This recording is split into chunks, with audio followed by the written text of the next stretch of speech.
Imagine you're at a job interview feeling confident until the interviewer asks you about a challenge that you have overcome.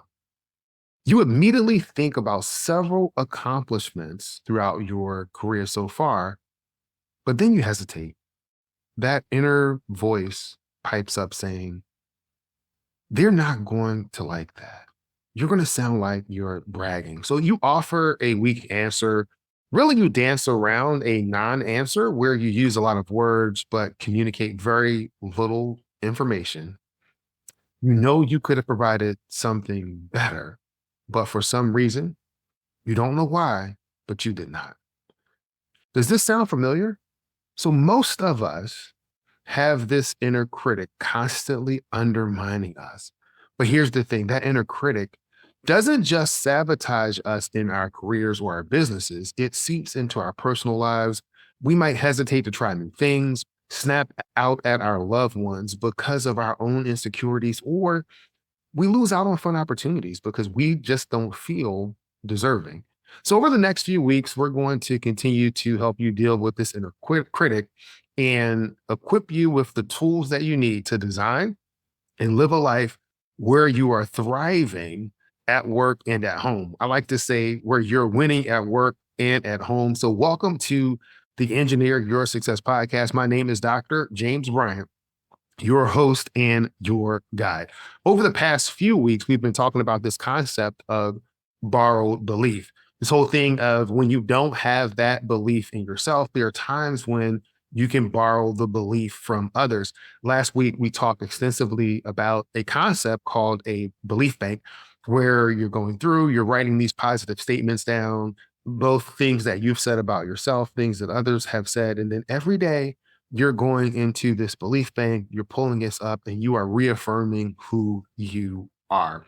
One of the reasons that we do that is to begin to build your energy and build your reserve to be able to overcome this inner critic. So today, I want to talk about something that in the past I've said about myself, and I gather that you may have said the same thing about yourself. If not, you may have heard someone use this exact phrase. Here it is. I am my own worst enemy. Why do we do that? I mean, think about it. Think about all of the phrases that we use. I'm my own worst enemy. I'm my biggest critic. We normalize negativity. And again, I have to ask myself, why do I do this? I think one reason may be for imposter syndrome. And this is, listen, even highly accomplished people battle feelings of inadequacy, like they're going to be exposed as a fraud or an imposter. Imposter syndrome can make you believe that you're just not good enough, even in areas that are completely unrelated to work. It doesn't matter what you've actually accomplished. For some reason, with imposter syndrome, you disassociate yourself from your accomplishments and you don't connect those good things with yourself. And you're in this situation where you just don't think that you're good enough. And we also live in a world that's obsessed with this polished, curated version of success. So it's easy to compare ourselves. We feel less than, and those things all fuel the inner critic. So sometimes this self-doubt, it may stem from childhood. Maybe it was well-intentioned, but overly critical feedback that shaped how we talk about ourselves. Maybe this was the expectation.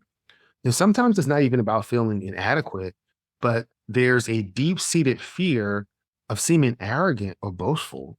So, we've been taught that talking about ourselves or our accomplishments is bragging. So we downplay our own strengths, even to ourselves. When we consistently downplay our strengths, we subconsciously teach ourselves that our accomplishments mean very little. The same is true when you're advocating for your ideals. The ideals that you have are worth sharing. Listen, I want to let you know that you belong at the table. When you don't speak up and share your ideals, you rob the world of a valuable treasure. You rob the world of you. When other people consistently see us not speak up, We teach them, we really do, by our actions, that we don't have anything worth sharing. And I don't believe that. I believe that you have things that are worth sharing. I believe that you inherently have value in that your opinions have value. Your take that you have on the project has value. Understanding how to package that information in a way that the people that you're communicating to can receive it, that's a whole nother skill set. And we may talk about that in other episodes, but the sheer fact that you belong at the table, that your ideals matter, your opinions matter. I really want that to sit in, because all of that self doubt will fuel and refuel this negative self talk. And so the problem is that constant negativity takes a serious toll. Maybe you don't walk around saying, I'm my own worst enemy every day. But what if some familiar patterns that are actually going on in your life are signs that this is the case? So take a moment and think. You're constantly putting things off. You're feeling paralyzed by decisions because you're afraid of making the wrong choice. Do you find yourself missing out on things that you actually want? Maybe you didn't apply for that job, or maybe there's a new hobby that you wanted to do, but because of that voice in your head that keeps telling you that you won't succeed, you don't even try. Maybe you even stay in situations that aren't making you happy. So whether that is a job or a relationship or any situation, and it could be because deep down you don't feel that you deserve any better or that you're not going to do any better. So these are all signs worth paying closer attention to. And the longer that pattern goes on, the bigger the impact. The more that we tell ourselves that I'm not smart or that I can't do it, the less confident that we feel. We might not raise our hand in a meeting, even if we have a great idea. So imagine, say you always wanted to learn to play the piano or the guitar or to sing, but that inner critic whispers and says, you're uncoordinated or you'll never get it or you won't be able to sing in tune. So years pass, and guess what? That regret that you have grows. So that self doubt squashes opportunities. And it's not just about the missed chances. If we constantly tell ourselves that we're not good enough, we subconsciously start making choices that confirm that belief. We sabotage our own efforts in our careers and businesses, even our closest relationships, and we create a cycle where we have these self fulfilling prophecies. We're continuing to reinforce the negative things that we say we don't want, but we continue to impute those things to ourselves and our behaviors. And then we continue to act those things out. Listen, I know it may have sounded like that we've been talking about doom and gloom and how bad this is, but there is actually good news. I've often said that self awareness is the greatest level of awareness because you cannot change things that you are not aware of, or at least you can't be intentional about that change. So awareness of these challenges is really the first step in overcoming them. So while advocacy for yourself or your ideals might feel uncomfortable at first, it's an absolute skill that can be developed. Harsh self criticism isn't a personality trait that you're stuck with. You can change the conversation in your head.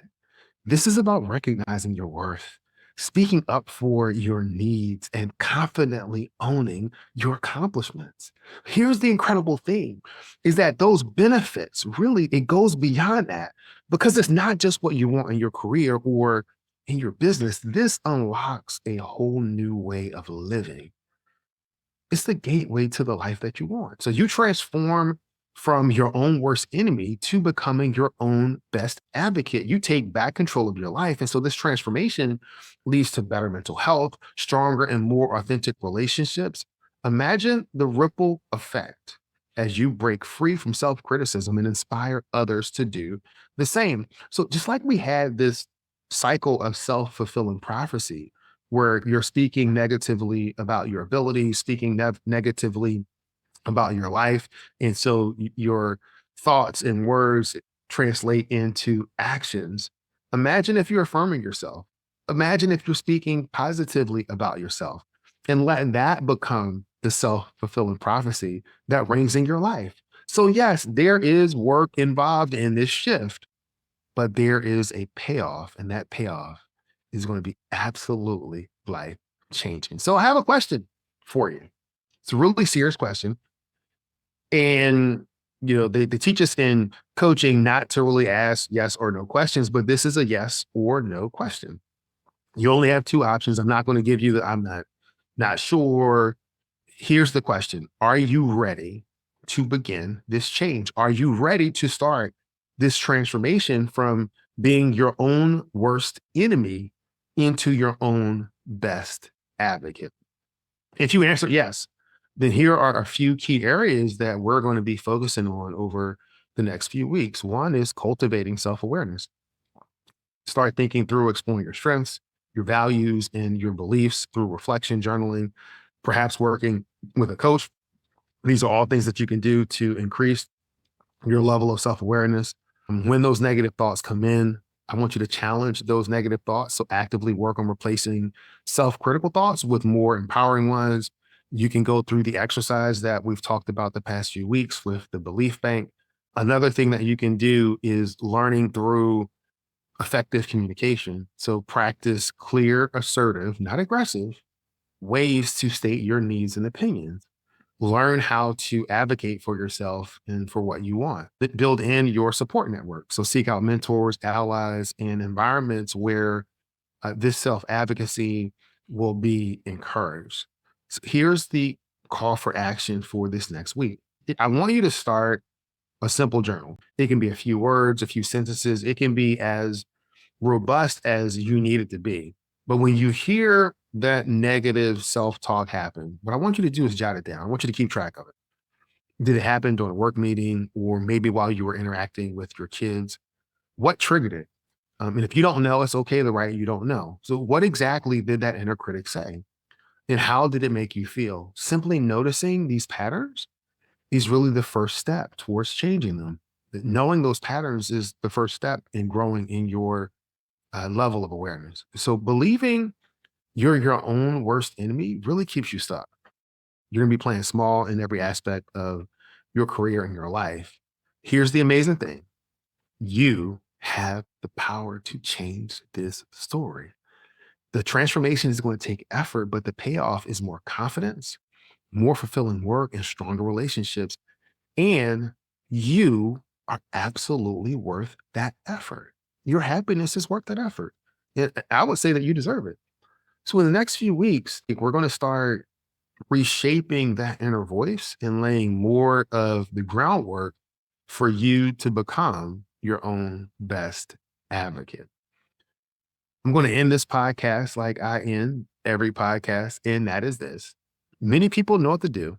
Few people know how to do it, and there's a select group of people that actually follow through, do it, and they are living the life of their dreams. I'm here to tell you that you deserve to be part of that select few. I'm here to tell you that the effort required to be part of that select few, you are worth that effort. You have the energy to do that. And if you don't believe that, what I want you to do is borrow my belief in you. Be great this week. Thanks.